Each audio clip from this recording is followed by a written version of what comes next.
দেখুন, জোট হবে কেন এটা আলাদা বিষয়। মাঝখান থেকে সিপিএমকে ঝাঁপিয়ে পড়ছে ওখানে, তারা হয়তো জোটটাকে ঘেঁটে দিতে চাইছে, কারণ টিএমসি চাইছে না এরকম কোনো জোট হোক, লাগিয়ে দিয়েছে সিপিএমকে। আর সিপিএম সব ব্যাপারে সবসময় কনফিউজ থাকে, কংগ্রেসের সঙ্গে যা উচিত কি উচিত নয়, এতে কেরালাতে কংগ্রেসের সঙ্গে কী সম্পর্ক হবে, বাংলায় কী হবে, হামেশা কনফিউজ থাকে। আর যাওয়ার পরে দেখা গেল দুজনেই জিরো। তো সেখানেও যে জোট হওয়ার কথা, তৃতীয় জোট, সেটাকেও আর ঘেঁটে দেওয়ার জন্য সিপিএম ওখানে ঝাঁপিয়ে পড়েছে। কংগ্রেসে ফিরেই তৃণমূলের বিরুদ্ধে সরব মৌসুম মেনেজিং। মুসলিমদের ব্যবহার করছে তৃণমূল, অভিযোগ মৌসুম নিয়োগ। এসআইআর নিয়ে মমতা বন্দ্যোপাধ্যায় দিল্লি সফরকেও তিনি নাটক বলে কটাক্ষ করছেন। না, বাংলার মুসলিমদের টিএমসি ইউজ করছে, তার আগে কংগ্রেস সিপিএম ইউজ করেছে। উনি একজন মুসলিম শিক্ষিত মহিলা হিসাবে, জনপ্রতিনিধি হিসাবে মুসলমানদের জন্য কী করেছেন? আজ বরকত গনি খান চৌধুরীর নাম লোকে নেয় যে উনি কিছু কাজ করেছিলেন, তারপরে তো কেউ কিছু করেনি। আর উনি কমপক্ষে নিজের সমাজের জন্য তো কিছু করুন।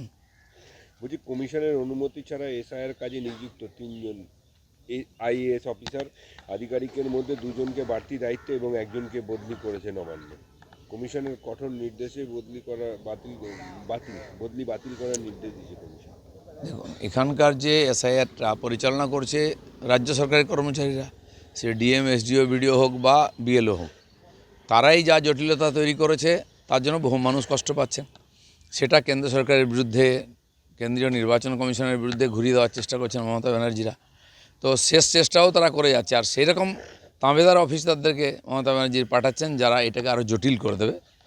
যাই হোক, আমাদের যে বিশ্বাস, কেন্দ্রীয় নির্বাচন কমিশন লক্ষ্য রেখেছেন সুষ্ঠুভাবে, নিরপেক্ষভাবে এখানে এসআইআর শেষ হবে, এই আশা।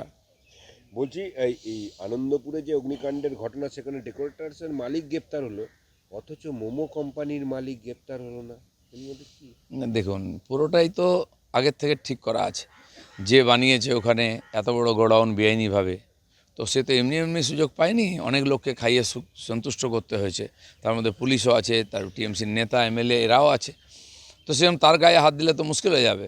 রাজহাঁস, সোনার ডিম পাড়া রাজহাঁসকে মারা যাবে না তো, সেজন্য যে হাঁস চড়াতো তাকেই মেরে দাও। আজকে পরিস্থিতির কারণে টিএমসি বাঁচার জন্য এই ধরনের আলতু ফালতু লোকেদেরকে অ্যারেস্ট করে জিনিসটাকে অন্যদের ঘুরিয়ে দেওয়ার চেষ্টা করছে। আসল সমস্যায় যাচ্ছে না। যারা ওই জমিতে অনুমতি দিয়েছে, এতদিন ধরে বিজনেস চলেছে, যারা লাভবান হয়েছে, ওখানকার এমএলএ থেকে কাউন্সিলর থেকে আরম্ভ করে সবাই দায়ী আছে। সবাইকে তার মধ্যে নিয়ে আসা উচিত। বলছি, অমিত শাহ, স্বরাষ্ট্রমন্ত্রী অমিত শাহের বঙ্গ সফর, আজ তিনি আসছেন, দক্ষিণবঙ্গে একটা সভা করবেন, উত্তরবঙ্গে একটা সভা করবেন। তবে শিল্পই কি 2026-এ বিজেপির প্রচারের অস্ত্র হতে চলেছে? না, শিল্প তো বটেই। দুপা গিয়ে একবার উড়িষ্যায় দেখে আসুন না, কটকে যে আঙ্গুল বলে জায়গা আছে, বিরাট বড় ইন্ডাস্ট্রিয়াল স্টেট তৈরি হয়েছে। এখানকার বহু শিল্পপতি ওখানে গিয়ে জমি পেয়ে গিয়ে এই 1.5 বছরের মধ্যে অলরেডি কাজ শুরু করেছেন কারখানার। তো পশ্চিমবাংলায় কেন হচ্ছে না? বাংলা শিল্পপতিরা হয় দিল্লি যাবেন, ঝাড়খণ্ড যাবেন, বিহার যাবেন, নাহলে উড়িষ্যায় চলে যাবেন। বাইরের তো কেউ এখানে আসছেই না, এখানকার লোকেরা পালিয়ে যাচ্ছে। আর মানে অমিত শাহ আসছেন, আমাদের কর্মী সভা হচ্ছে, রাষ্ট্রীয় সভাপতিও এসেছেন, তিনিও কর্মী সভা করেছেন, তিনিও কর্মী সভা করছেন। নির্বাচনের প্রচার শুরু হবে মার্চ মাস থেকে।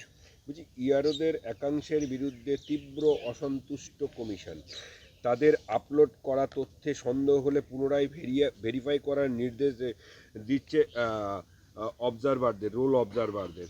কিন্তু বিশেষ ক্ষেত্রে, বেশ কিছু ক্ষেত্রে দেখা যাচ্ছে যে ডিমোশন দিয়েই কি পদ থেকে বের করে দেবে, কড়া হুঁশিয়ারি কমিশনের। তাহলে এসআইয়ের প্রক্রিয়া তো নিয়ে গণ্ডগোলে পড়ে যাবে। না, হুঁশিয়ারি তো দিচ্ছেন, কারণ তাদের কাছে তথ্য আছে যে এই বিএলও থেকে এসআরও এরাই আপলোড করার সময় নাম ভুল লিখেছে, তথ্য ভুল লিখেছে, তারাই আবার নোটিশ পাঠাচ্ছে। ফলে একটা জটিলতা তৈরি হয়েছে, নির্বাচন কমিশনকে টার্গেট হতে হচ্ছে।